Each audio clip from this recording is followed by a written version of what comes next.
A lot of times as moms or just women in general can be very much about caring for other things in this world, and they don't care for themselves. Hey, housewives, come on in. You know the dirty dishes are still in the sink from yesterday and the laundry is still in the basket. Pop your AirPods in and make yourself at home here. I'm Tracy. I'm Tori. And we are your Unlikely Housewives. Stepping out in faith and believing that God calls the unlikely, we are here to show you the appreciation and validation you deserve, lead you to authentic relationships, and release you of believing the cultural lies to restore your faith and wellness. Pull up those high-waisted yoga pants, tighten your top knot, and reheat your coffee for the third time. Turn up the volume, and let's go.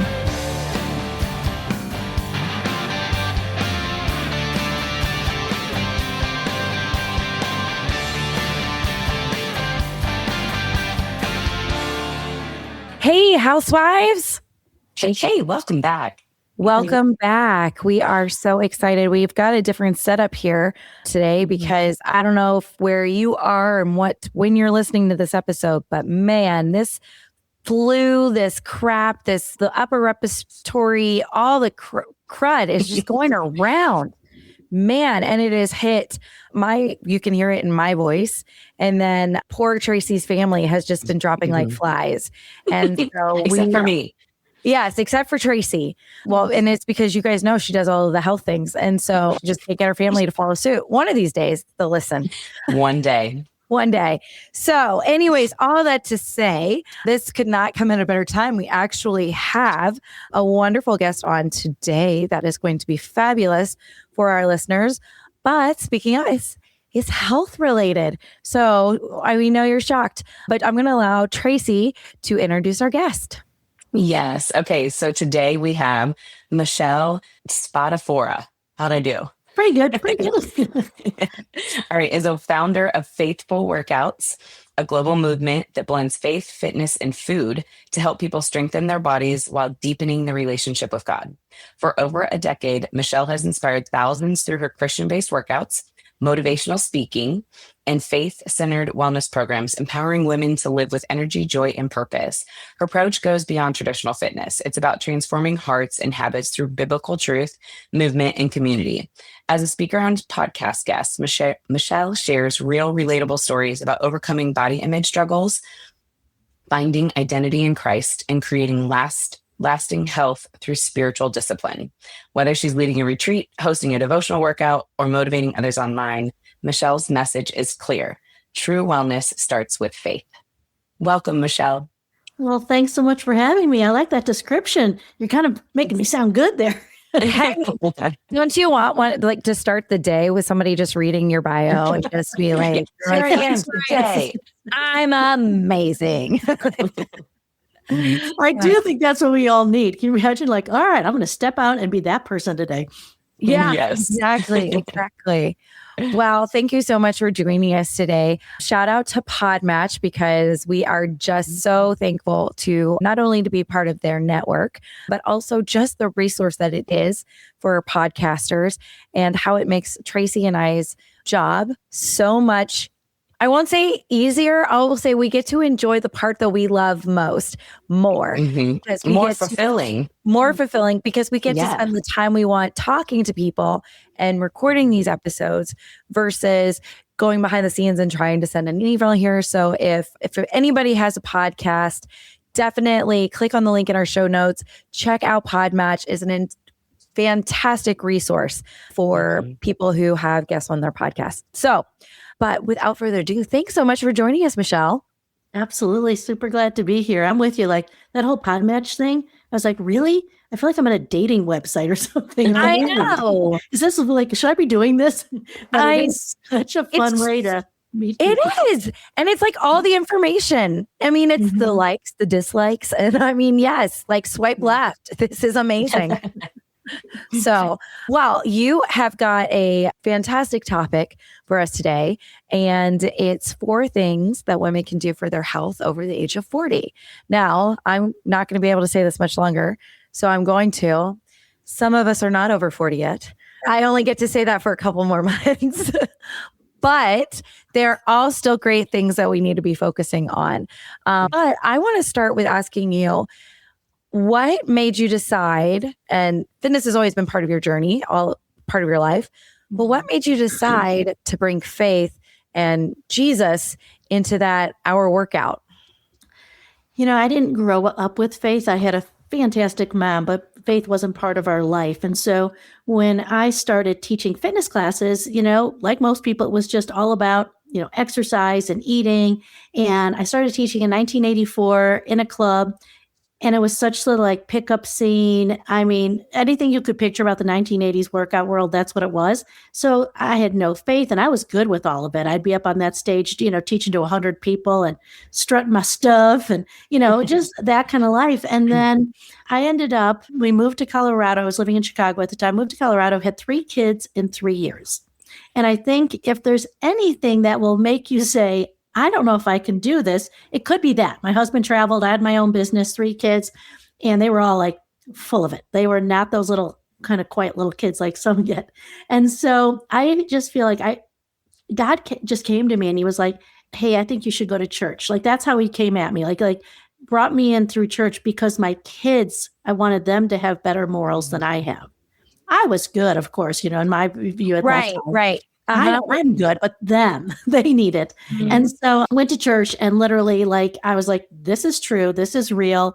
And I'm excited to change the way I'm living. And because my faith impacted my life in such a positive way, and I'm part of my personality traits is if you've ever done something called strength finders, like I'm an includer. I like to include people. And so as soon as I realized just how much better my life was, I wanted to share it with others.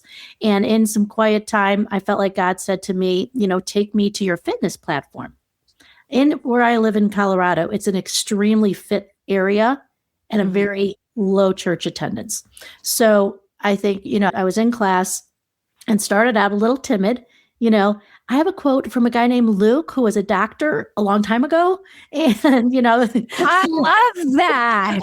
And, got more and more bold as my faith became more and more really into my heart. And so as I, was starting to do those little things in classes and everything, I was like, I really believe from all my years of teaching, this is what's been missing and why the success rate when it comes to consistently exercise or eating health is so low. I mean, it's like 4% chance of being, consistent and successful with it. And so it's like, God, is this the missing piece? Is this what I really need to bring into my fitness routine for myself and for others? And just felt complete conviction. And then ended up in 2009 that this network on DirecTV was like, hey, we're looking for an exercise show, and just kind of expanded from there to the website and all this other stuff. But I truly believe that the faith piece is what's been missing because, again, how could something have such a low success rate, right? When people know it's valuable. And I just feel like, people in the church, I'll ask you too. Have you, prayed and asked God to help you when it comes to your eating, to ask you to help you to exercise? My eating, yes. My fitness, not enough. Mm-mm. No, my eating, no. I will pick up that slice of pizza every time. Yeah. And there's nothing wrong with picking up a slice of pizza if it's not every time. If it's not, you know what I mean? Like in moderation. Yes. Yeah, in moderation. I am not a diet deprivation type of person, but I just find it interesting that, I think a lot of people are like, God's got better things to do than really be concerned about my eating and exercise. But I love 1 Peter 5:7 because it just opens up that prayer to like anything, because it says, give all of your worries and cares to God because he cares about you. And if you worry or care about your health, then of course you should talk to him about it. Mm-hmm.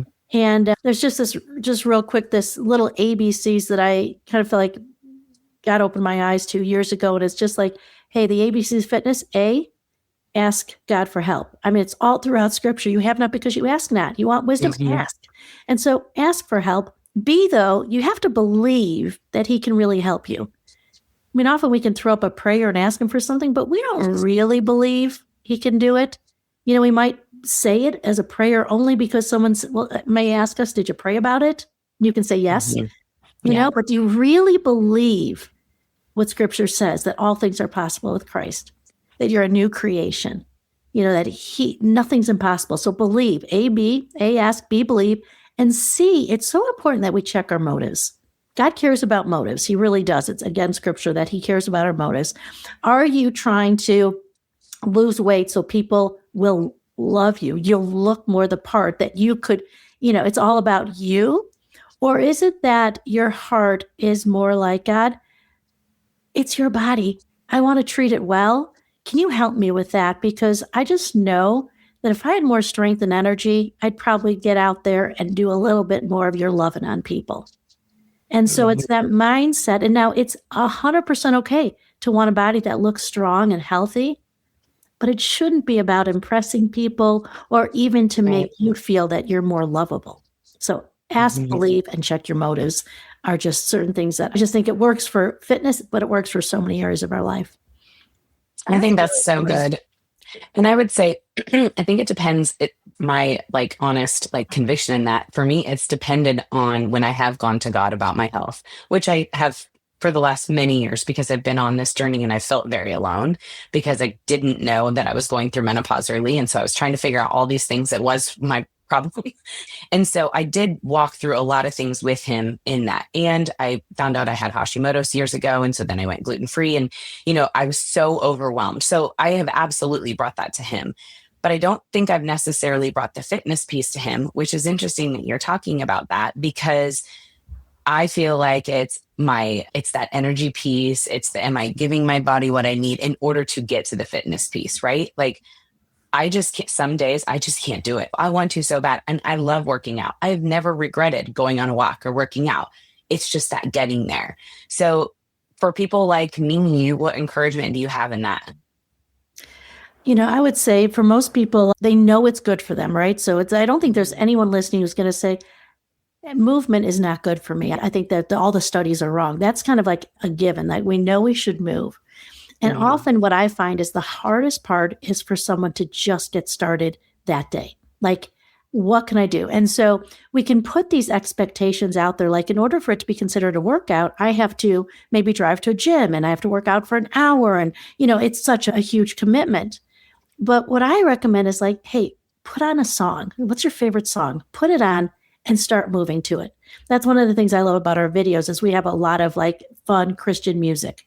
And I'll say to them, do the first song. When you're done with that first song, if you don't feel like continuing, that's okay. Most of the time, you're going to want to continue. So that's one thing is don't commit. Don't feel like you have to commit to doing hours. Just commit to 5 minutes.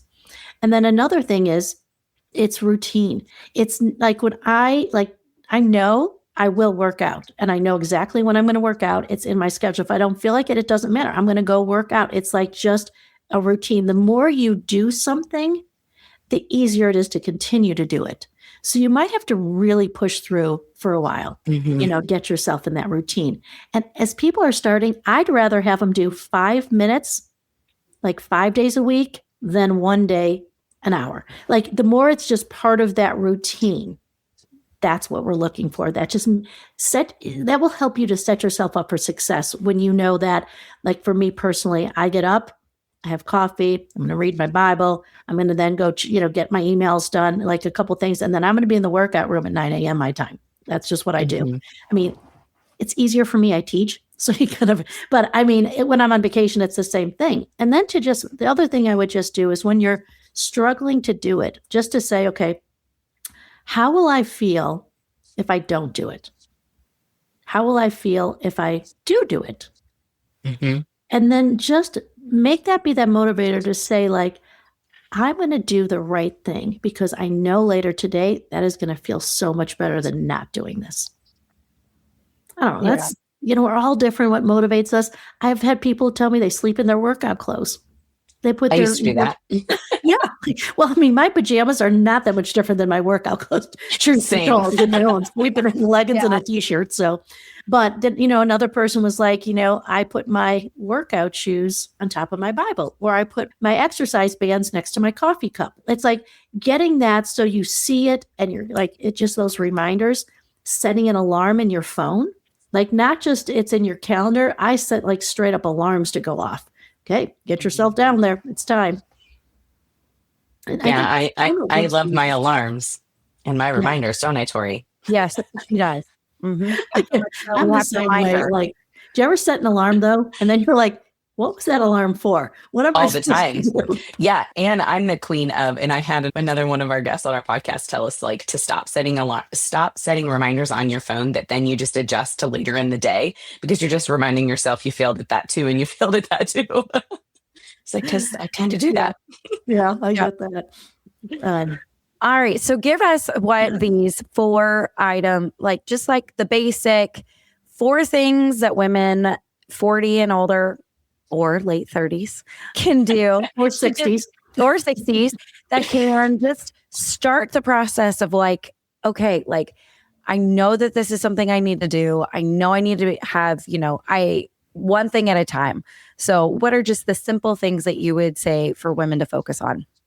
Yeah, and I want to just say that like this is something that I get such a kick out of studying. I have been studying women's health for so many years. Just, looking at I'm a big like compare different studies. Don't just look at one constant thing. Like don't just look at a Mayo Clinic hospital study. Look at these natural path. Look at, Y range, look at all of that. So what I'm going to share with you today are things that I have found that are consistently true. It doesn't matter what platform I'm kind of researching into or what study I'm looking at. These are very much like people agree these are things that are important at any time in our life, but a lot of them really for women. And so the first one is what we were just talking about is movement, is exercise, adding that into your schedule. So studies would show 150 minutes per week, ideally through 5 30-minute workouts is really a great place to get to. And again, you can be starting at 3 5-minute workouts. But just know that's a great place to go to. And you may want to do more. I typically do 5 or 6 workouts a week. I love it. I'm just one of those weird people. I really enjoy it. But whatever it is, like trying to get it to be consistent. And then the question, of course, is what should I do during those workouts? What's the most effective way to work out? Well, to keep in mind, it does matter what you enjoy, but that's not the only thing that matters. Like you have to find something you actually like, but then you also have to think of like, what's the best thing for my overall health? And you should have 5 pieces to every workout. Like your workout should include cardiovascular, good for our health. It means an increase in breathing or heart rate, cardiovascular. You should have strength training, especially this is the big one with women over 40. I hear from so many people, they hit 40 and they start to gain weight. And they're like, I'm not changing what I'm eating. Why am I putting on weight? Well, for many, it's because they're losing muscle. If you're not actively trying to gain muscle, you're losing muscle.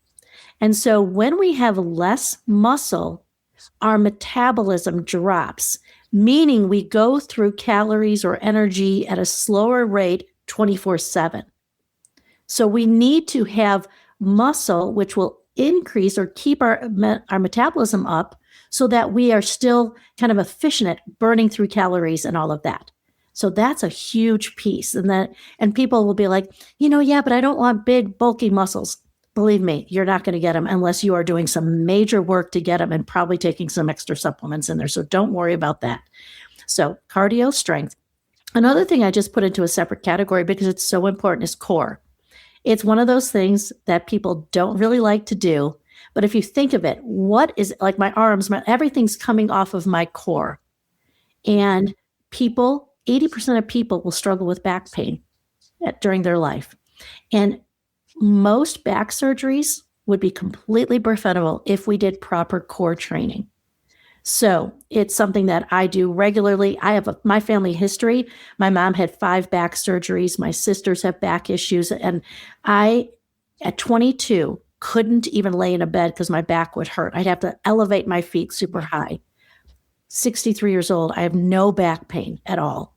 And I believe it's because of proper, consistent core training. So I'm very passionate about the core training. So cardio, strength, core, balance. Start working on balance because it makes a difference. Like you just hear of too many people falling and then they get injured. And balance is something we really train and learn. You should be able to stand on one foot, moving your arms like this and keep your balance. You are training your body how to adjust. Like you'll feel these little muscles and things working to stay upright. So balance is really important. And then the last one is stretching, range of motion. So those are 5 components to what I call my total body workout. You should be doing all 5 of those throughout your week and hopefully multiple times or work yourself up to that, but you don't have to do them at every workout. So if you want to just go for a bike ride one day, that's fine, but make sure you're doing these other, pieces at a different time. If you love sports, pickleball, biking, whatever it is, if you're not doing total body workouts, you're not going to be able to do them probably into your, as you're aging as well or as long as you'd like. So I believe spending an extra 15, 20 minutes on the strength, the core, all of that can just add so much more to your life. And then lastly, 150 minutes. Do you know what percentage of your week that is? Of all your minutes? It's 1.5%. So if you think about this, if I take 1.5% of my time and I use it to exercise, it will 100% impact the other 98.5. Like that's a good return on investment. Yeah. Yeah. And it's fun. I mean, I think it's fun. Do it with friends. We have a good old time when, like, if you do our videos on our website, I mean, we're fun. We're kind of fun. Just saying. Hey, that's whatever it takes. Whatever it takes. So it's just like you said, like sometimes it's just a song that just needs just to spark that movement. And then you're just like, oh yeah, I could do this. And then you get going. And I think too, as moms, there's nothing we want more than to help our children to be the best that they can be, right? I mean, we want that. Who doesn't want that? And I have now a 30, 29, and 27-year-old. All 3 of them exercise consistently, are not like them. They definitely will have some sugar at times, but they eat healthier than I think almost most of the people their age. And that was really important to me. And they just grew up. It's what we did. I would put them in the nursery at the gym. I don't want to go to the nursery. I'm like, well, I don't love taking you to basketball practice every day, but this is what we do here. Get the gym. We're going to do this because this is important to me. Yep, Yeah, that's good. This makes mommy a lot less angry. Yeah. So 100%. You want mommy to do this. This is good. Yeah. So I'm curious. I want to ask because I've done a lot of my own, research on exercising and things, and I'm really good at that. I'm really good at learning about it without putting it into practice. So I'm willing to say that out loud. Step one. Good job, Tracy. Yes, but the lifting is, like you said, the strength part is what I hear so much for, women, especially after menopause, and the gaining of muscle being such an important thing. Now, then I hear on all the Hashimoto stuff, not to be doing so much, not to overwork your body, because if you're under stress, it increases, so I struggle with the conflicting information, like obviously movement is what it is. I need to at least be walking. I know that's good for both things. And I do probably 3 times a week. I'm definitely not the 150 minutes a week, but it is one of those things that like, I think I get in that, what do we call it? Well, like just in your paralyzed state of like, what should I be doing? Yeah. And all the things that you said are great. And we know that. What would you say would be the first place to start other than walking? Because you kind of talked about that for someone like me. One, I would say it's very important that you listen to your body and don't let the studies out there stop you from doing what you feel like you can actually do. So my husband has Hashimoto's, my son has ulcerative colitis, my sister has an autoimmune, and so I'm very, very familiar with this. And those 3 people I just mentioned work out super hard and they're good. Saying that, you need to listen to your body. So when you have, like when you're sick or whatever's going on in your own body, it's important that you listen, you pay attention. But I think our mind is so powerful that if the studies are saying this is going to hurt you, you might just believe it. Just go in with an open mind and do what works for you. So that's one thing. And then the second thing is I would do, there's some people out there who are now like, hey, women should be doing really heavy lifting. I don't necessarily go there because there's too great a risk of injury when you do heavy lifting, especially most people don't have good form and you can injure yourself. So I am a real big, like kind of multi-muscle person. So it's a super efficient way to work out. But if, for instance, if you're doing a back step lunge, if you know what I mean by stepping up, and you do a bicep curl with it. So you're working upper and lower at the same time. I'm using lighter weights in my bicep, but I'm also getting a cardio at the same time. So that's a super efficient way to work out. But again, if it's too much for you, just do one part. But I would say for you, Tracy, I would say doing consistent strength training would be the biggest thing. And walking is great, but so often when we're walking, we're not getting, and it could be not your story, they're not getting a cardiovascular. Their pace is too slow. And they do it for an extended period of time. But I'm always like, hey, if you could cut back on the walking and just put some core and some strength at the end, better, Yeah. That's good. Yeah. So yeah, just listen to your body. It really does guide us. You can definitely challenging the muscles is important, but if you start to feel pain in your joints or if you're losing form, that's a sign to lighten up. That's good. Okay. So what are the other 3 items? So yeah, that was you're like, okay, we got 3 more things here to go through. But we're going to be respectful of time. Sorry. Yeah. Well, of course. No, the other thing, of course, is nutrition, right? No, I mean, we are what we hear that, right? It's so important what you put in your mouth. I mean, there's some kind of cool quotes like, what you eat can either be the greatest form of medicine or a slow poison. And so people are like, well, that's a little extreme. I'm like, maybe not necessarily, it does matter what you eat. And the one thing I would say is like, when it comes to your nutrition, guys, hear me. I'm telling you, I've been doing this longer than almost anyone. Don't go on a diet. Just decide that you are grateful that you can eat healthier. It's this whole thing of like between have to and get to. I have to go on a diet. How do you feel when you hear that? Yeah. Poor me, right? Deprivation, short term. Now, what do you think and feel in your heart when you hear, I'm so grateful I get to eat healthier food? I mean, Gratitude. Yeah, it sounds cheesy, but our thoughts matter. And so when eating healthy, I know it can be confusing, but I want you to just be thinking, I want to eat healthier. So if you're going to ask me what healthier looks like, it means eating whole foods mainly. If you have some pre-made pastas or some chips, not a big deal. But for the most part, you're going to try to eat whole foods that you take and you create a dish from. So that would be one thing. The other thing is water. It's one of the easiest things to do and one of the hardest things to do. Am I right? Like I said to someone the other day, I did so good with my water today, but you know what's a bummer? I start all over tomorrow. Like every day you got to start again. I'm like, well, it's not, it's not a one and done. That's for sure. But I mean, you can see from this water bottle, I carry it with me all the time. It's beaten up, but I'm always carrying water with me because our body is like 70% water. If you are even slightly dehydrated, it lowers your metabolism. You know that. So your body, when it's slightly dehydrated, has a little bit more brain fog. You just don't feel your best. And so if you look inside my bottle, you're going to see that I can say something like, it's actually vodka and water, but it's inside my bottle, hidden behind here. You're drinking the water, right? You're drinking your water. It's lemon and mint in there. I put things in. I'll take frozen strawberries and put them in instead of ice cubes, just mixing up what you put in your water. So stay hydrated, whole foods. And the one that people are very sensitive to, but the one that I have to talk about is added sugars. If you look at the way I eat compared to the way most people eat, the real only difference is I avoid added sugar. And I'm not saying don't have any.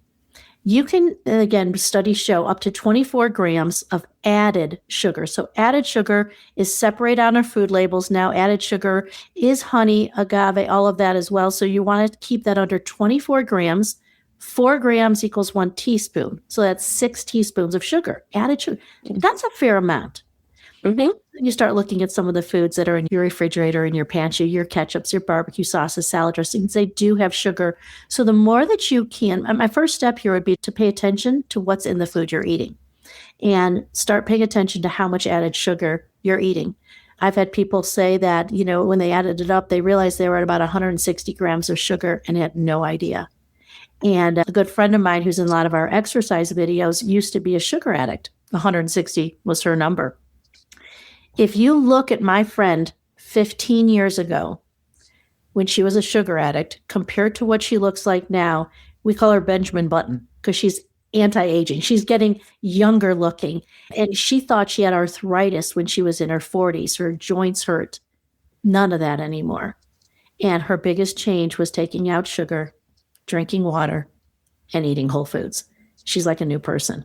And so it can seem overwhelming, guys, I know, but start small because your body likes to have a win.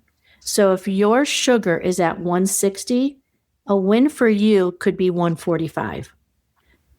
Get that win, then move it. Because once you have a win, it does something in that brain that gives you that encouragement to keep going. That's why I say maybe start with 5 minutes of exercise. So those are my 3 tips when it comes to nutrition. And I know you may say, but I love my desserts. You know what? Have a bite or two, and you'd be surprised that may just be enough. And if you can get yourself off of it a little bit, you'll stop craving it. That's just a fact. Like the more you can remove it from your diet, and I'm talking honey, all of them, and artificial or 0-calorie sweeteners as well. That sweetness that you taste, when you get it out, you'll actually taste more food and not just sweet, and you won't want it anymore. It actually doesn't taste as good.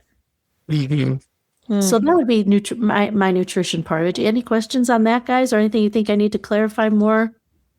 No, I thought that was good. Yeah. Okay. And no dieting. My very rough rule is 80% of the time, I eat really healthy.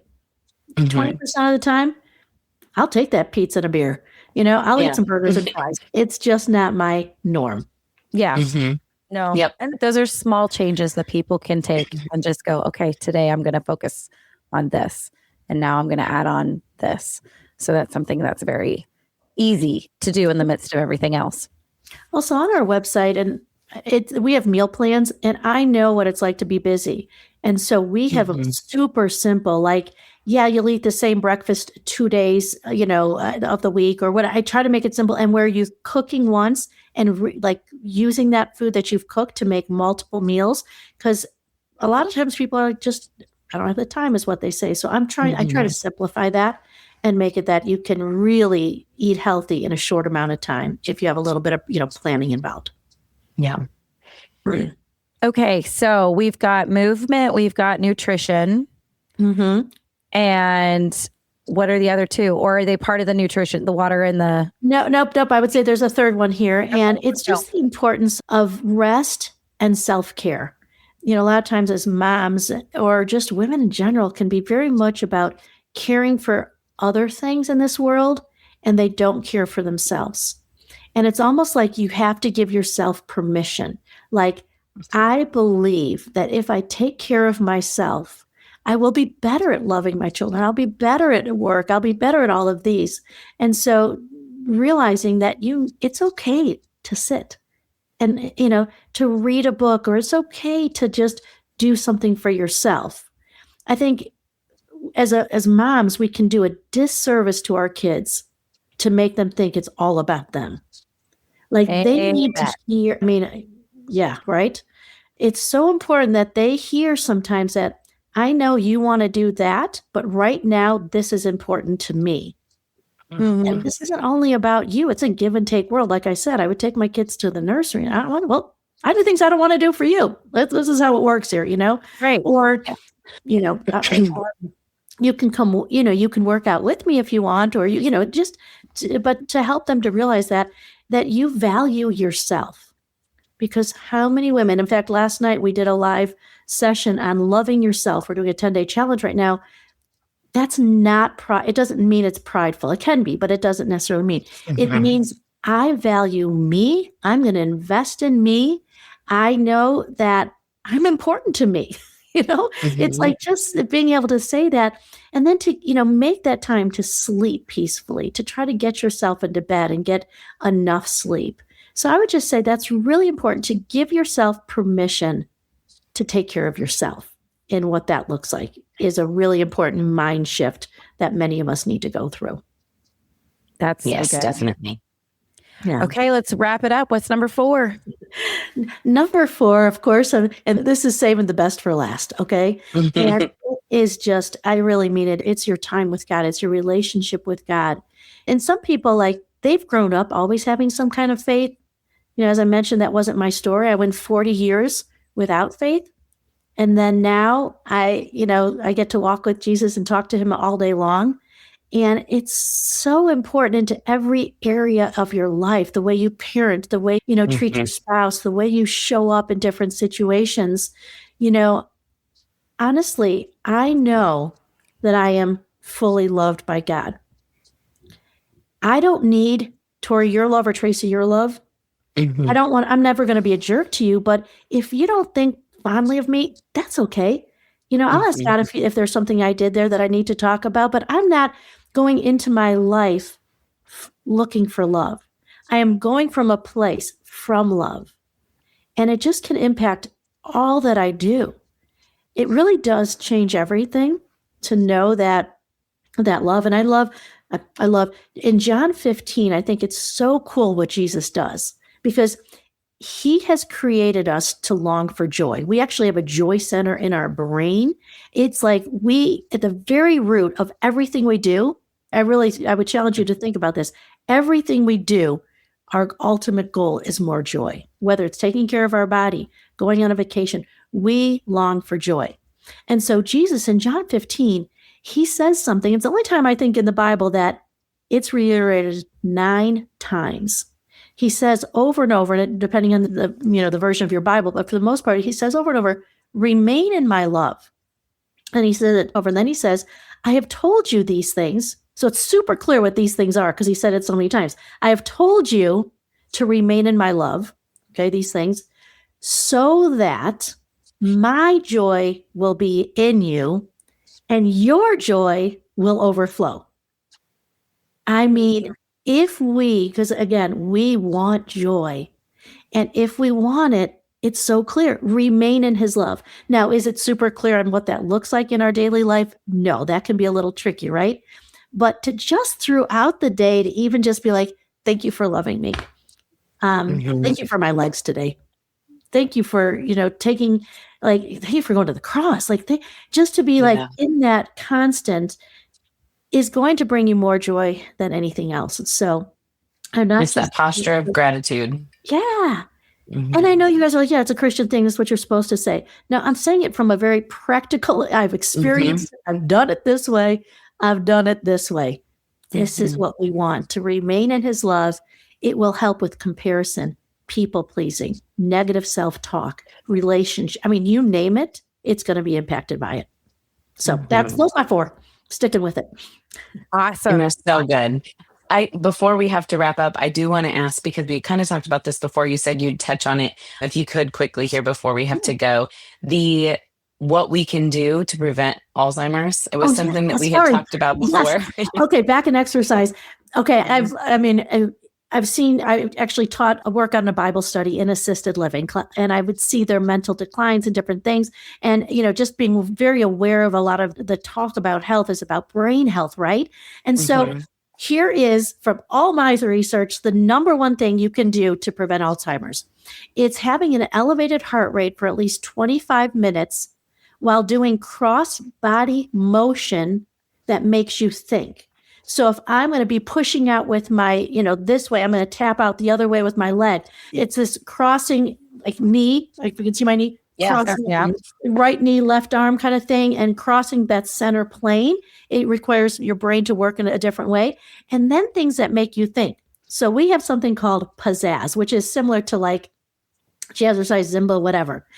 But you're listening to Christian music with positive messages. You're getting an elevated heart rate. You're doing cross-body motion, and we're getting you to think a little bit.